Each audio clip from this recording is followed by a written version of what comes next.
Drugs తీసుకుంటున్న వాళ్ళకు ఏమాత్రం కూడా భయం లేకుండా పోయింది అనుకోవచ్చు. ఎందుకంటే వరుసగా మనకు ప్రమాదాలు చోటు చేసుకుంటున్నాయి. మొన్న కూడా చూసాం కదా, యాచారంలో కూడా అక్కడ ఎస్ఐని తన కారు బ్యానెట్ పైన కూడా 500 మీటర్స్ దూరం వరకు లాక్కెళ్ళిన ప్రమాదం మర్చిపోకముందే నిజామాబాద్లో మాత్రం అతి దారుణమైన సంఘటన అని కూడా చెప్పుకోవచ్చు. సౌమ్య మరి ఎక్సైజ్ డిపార్ట్మెంట్లో చేస్తున్నారు. అక్కడ వాళ్ళకి ఇన్ఫర్మేషన్ వచ్చిన ప్రకారంగానే డిపార్ట్మెంట్తో కలిసి తను మరి డ్రగ్స్ వాళ్ళు నియంత్రిస్తున్న వాళ్ళని కావచ్చు, ఇటు డ్రగ్స్ తీసుకుంటున్న వాళ్ళని కావచ్చు, వాళ్ళని నిర్మూలించాలనే ఒక ధ్యేయంతో కూడా వాళ్ళను పట్టుకోవాలని ముందుకు సాగిన ఈ తరుణంలోనే వాళ్ళను పట్టుకోవడానికి అడ్డగించినప్పుడు ఎంత విచ్చలవిడిగా అంటే అంత విచ్చలవిడిగా ఏమాత్రం భయం లేకుండా పోలీసులు ఉన్నారనే ఒక ఆందోళన కలగకుండా లేడీ పోలీస్ ఆఫీసర్ మీదే తను కారు ఎక్కించారు అంటే ఎంత ధైర్యం ఉండాలి, ఎంత దారుణం అనాలి. అంటే ఎక్కడ జరుగుతుంది ఈ లోపం అసలు? ఈ డ్రగ్స్ నియంత్రణ అనేది లేదా? ఆ కారు ఎక్కించడమే కాకుండా మళ్ళీ రివర్స్ వచ్చి మళ్ళీ ఎక్కించేసి అతి దారుణానికి పాల్పడ్డారు దుండగులని చెప్పొచ్చు. ఆ దుండగుల్ని ఎంతమందిని అదుపులోకి తీసుకున్నారు, అసలు ఏం జరిగింది అక్కడ అని చెప్పేసి కూడా అక్కడ ఆ ప్రదేశంలోనే స్వయంగా చూసినటువంటి సిఐ స్వప్న ఉన్నారు మనతో పాటు, అడిగి తెలుసుకుందాము. మేడం, అసలు ఏం జరిగింది అంత దారుణంగా? అంటే ఇప్పుడు పాపం ఎమర్జెన్సీ వార్డులో ఉన్నారు, అలాంటిది తనకు కిడ్నీ కూడా ఒకటి తీసేశారంటున్నారు. అసలు ఏం జరిగింది మేడం అసలు ఆ రోజు? అది 23rd రోజు మాకు మార్నింగ్ ఇన్ఫర్మేషన్ ఉంది. నిర్మల్ నుంచి ఇటు నిజామాబాద్కి గంజాయి ట్రాన్స్పోర్ట్ అవుతుందనే సమాచారం ఉంది. కాబట్టి మేము మా టీంతో సమాయత్తం ఉన్నాం. మార్నింగ్ నుంచి దీని గురించి డిస్కస్ చేసుకుంటూనే ఉన్నాము. అంటే ఇన్ఫర్మేషన్ వస్తుంది, బట్ అక్కడ నుంచి రావడానికి టైము డిలే అదంతా అవుతుంది. కాబట్టి మేము పోలీస్ వాళ్ళకి లొకేషన్ని ట్రేస్ అవుటింగ్ కోసం ఇచ్చి వాళ్ళ నుంచి ఇన్ఫర్మేషన్ తీసుకుంటూ మేము టైం కోసం వెయిట్ చేస్తూ ఉన్నాము. ఈవినింగ్ 3:30కి మేము ఫీల్డ్లోకి వెళ్ళిపోదామని డిసైడ్ అయిపోయి వెళ్ళాము. 3:30 నుంచి వెయిట్ చేస్తూ ఉండగా మాకు 6:30 to 6:50 మధ్యలో మాధవ్ నగర్ ఏరియాకి వస్తున్నారని చెప్పగానే మేము వెంబడిస్తూ ఉండి అదంతా పుల్లాంగా ఆ ఏరియా మొత్తం తిరుగుతూ వెయిట్ చేస్తున్నాము. ఆ టైంలో వాళ్ళ కారు కనిపిస్తే వెనుక నుంచి వెంబడించిన తర్వాత వాళ్ళు ఒక సైడ్గా ఆపారండి. నేను ఫస్ట్ నా పర్సనల్ కార్లో ఉన్నాను. నేను మా ఎస్ఐ మల్లేష్, సౌమ్య డ్రైవర్, నలుగురం ఒకటే కార్లో ఉండి ఆ కార్ ఆగిన తర్వాత అది ముందుకు వెళ్ళకుండా దాన్ని బ్లాక్ చేసాం. బ్లాక్ చేసిన తర్వాత వెంటనే మా మల్లేష్ డ్రైవర్ ఇద్దరు దిగి అతన్ని వెనక అతనికి డౌట్ వచ్చేసింది కార్ బ్లాక్ చేసేవారికి. దిగి అందులో నలుగురు ఉన్నారు, ఇద్దరు దిగి పారిపోతుంటే వాళ్ళని వెంబడించారు.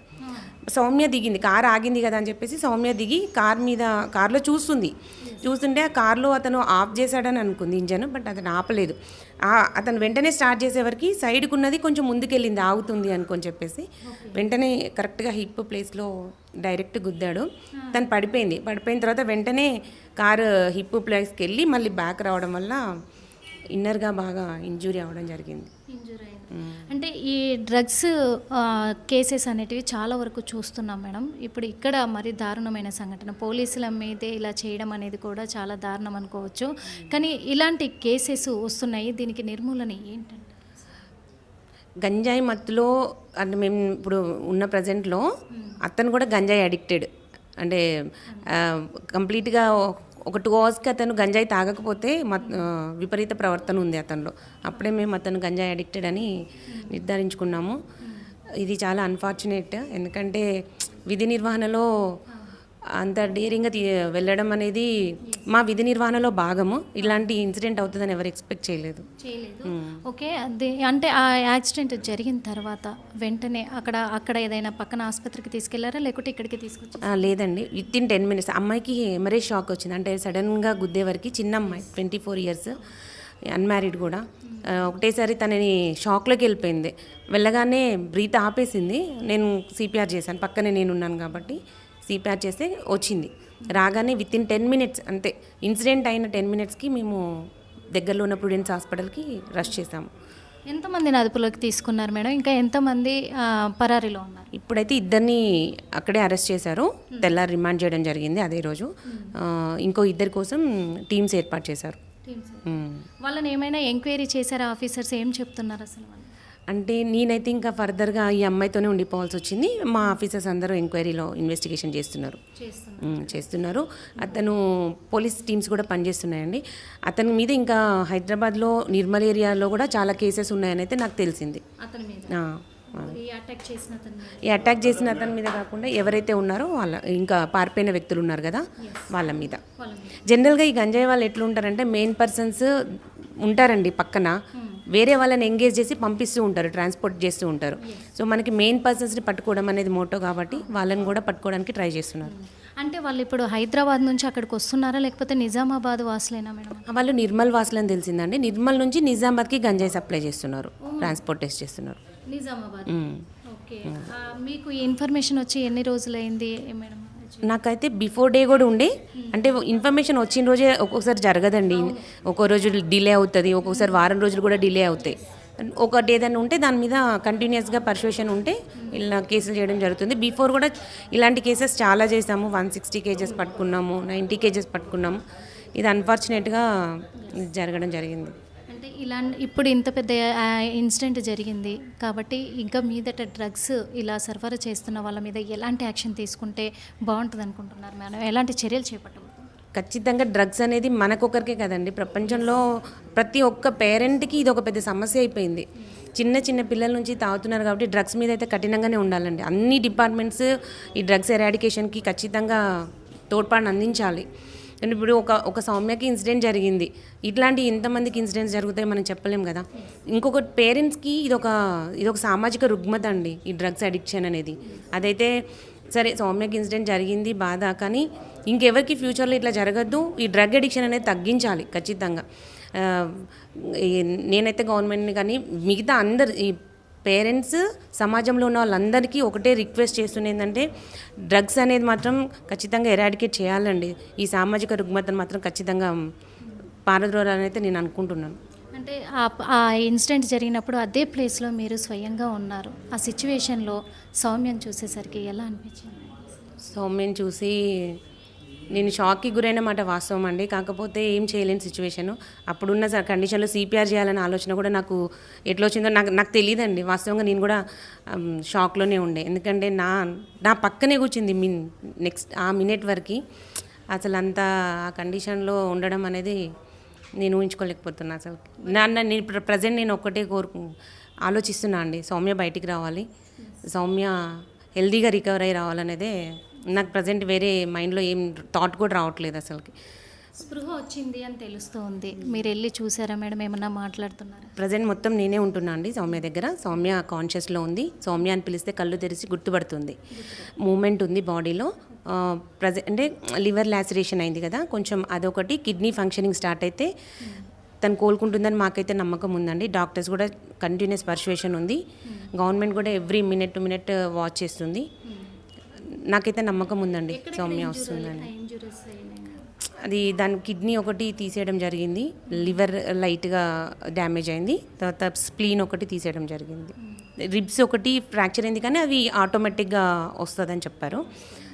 అవే మేజర్. ఇంకొక కిడ్నీకి డయాలసిస్ జరుగుతుంది. అవునండి, ఎందుకంటే 2 కిడ్నీస్ చేసే పని ఒకటేసారి ఒకే కిడ్నీ చేయడం అంటే కొంచెం టైం పడుతుంది అని చెప్తున్నారు. అందుకోసం అని చెప్పేసి దాంట్లో వేస్టేజ్ అదంతా పోవాలి కాబట్టి డయాలసిస్ చేస్తున్నారు. అంటే పోలీసులకే ఇప్పుడు రక్షణ లేకుండా పోతుంది. అంటే పోలీసులు అంటే భయపడే కాలం పోయింది అనుకోవాలా లేకపోతే ఎలా? ఎందుకంటే ఇంత విచ్చలవిడిగా ఇలాంటి దారుణాలకు వడిగడుతూ ఉన్నారు, ఏం చెప్తారు?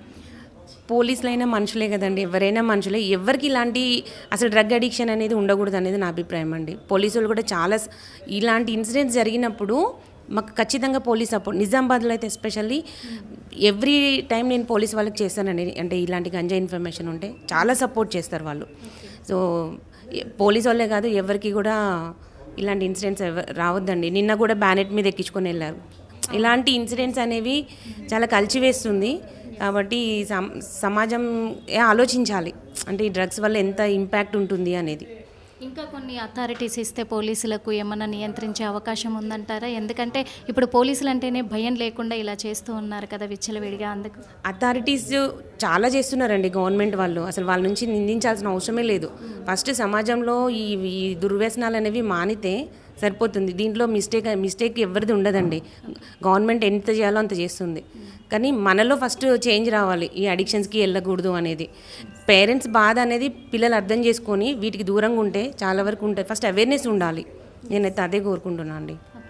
చూసాం కదా మరి సిఐ స్వప్న చెప్పారు. ఎందుకంటే అక్కడ తన పరిస్థితి చూసినప్పుడు, సౌమ్య పరిస్థితి చూసినప్పుడు నేను ఏమైపోయాను అనే ఆలోచన కూడా నాకు తెలియలేని పరిస్థితుల్లో ఉన్నాను. అదేవిధంగా అప్పుడు జరిగిన సంఘటన అంతా కూడా వివరించారు.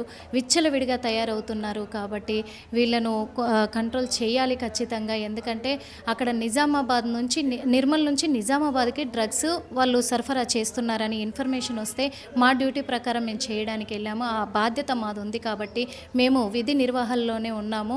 కాకపోతే ఇలాంటి విచ్చలవిడితనంగా ఇలా ప్రవర్తిస్తూ ఉన్నారు కాబట్టి వీళ్ళని నిర్మూలించేంత వరకు కూడా మేము డ్యూటీలోనే ఉంటాం. ఖచ్చితంగా సౌమ్య అయితే కోలుకొని తను బయటికి రావాలి అని కోరుకుంటున్నాము అని చెప్పడం జరిగింది.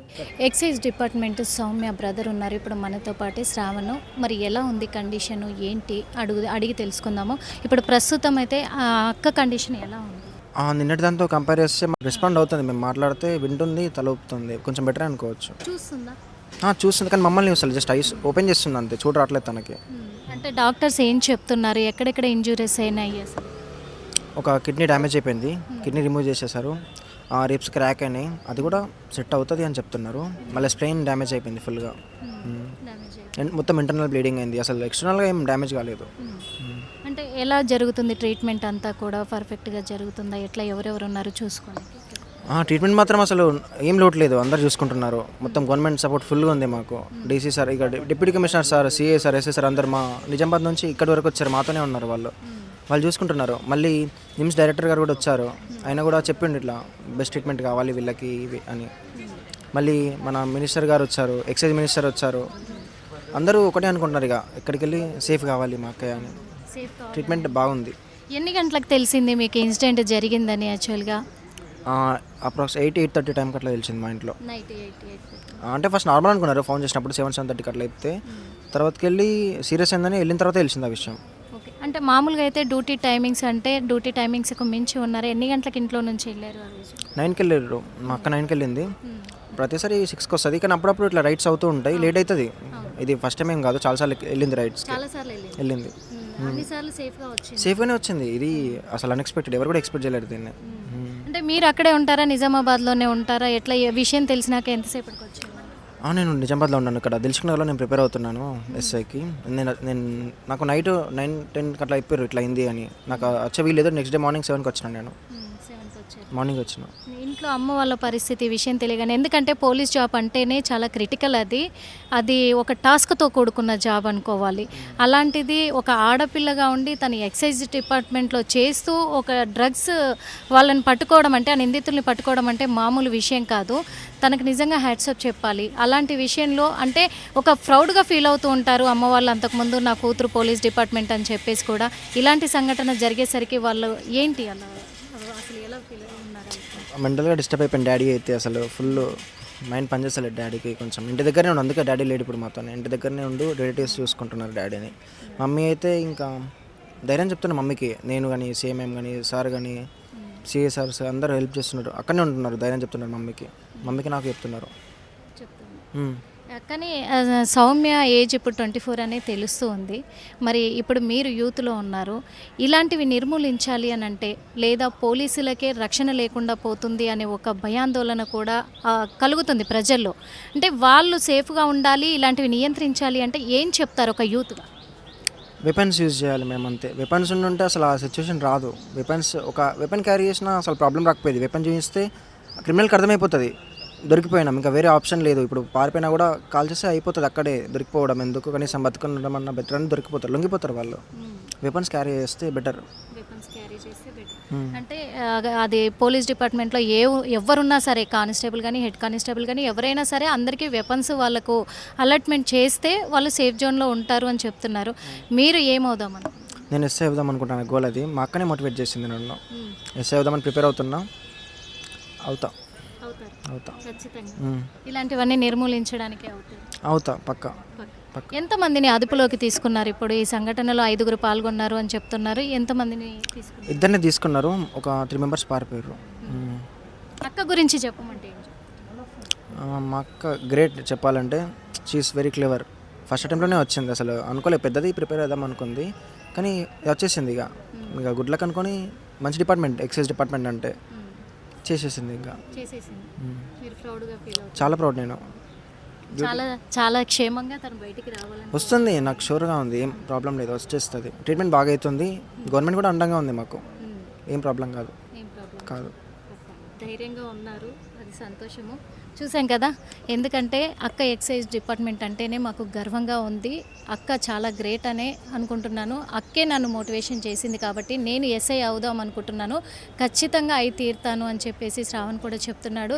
ఇలాంటి వాళ్ళకంటే ఇలాంటివి నిర్మూలించాలి, పోలీసులు అంటే ఒక రెస్పెక్ట్ ఉండాలి, పోలీసులు అంటే మళ్ళీ ఇలాంటి నిందితులకు గుండెల్లో భయం కలగాలి అని అంటే ప్రతి పోలీసు దగ్గర కూడా, అంటే ఆ కానిస్టేబుల్ కానీ హెడ్ కానిస్టేబుల్ కానీ ఏ తరహా వాళ్ళైనా పోలీస్ డిపార్ట్మెంట్ దగ్గర ఖచ్చితంగా వెపన్ అనేది గవర్నమెంట్ అలర్ట్ చేస్తే బాగుంటుంది. వాళ్ళ క్షేమం కోసం కూడా, ఎదుట తప్పు చేసేవాడు ఎవడైనా సరే ఆ వెపన్ చూస్తే భయపడతారు కాబట్టి అవి రోజున వాళ్ళ దగ్గర లేకపోవడమే వాళ్ళని వాళ్ళు రక్షించుకోలేని పరిస్థితి అని కూడా చెప్పవచ్చు. కాబట్టి మరి వాళ్ళు కూడా దీని పట్ల దృష్టి సారించాలి కొంచెము అని చెప్పారు. అదే కాకుండా ఇటు ట్రీట్మెంట్ కూడా చాలా బాగా జరుగుతుంది.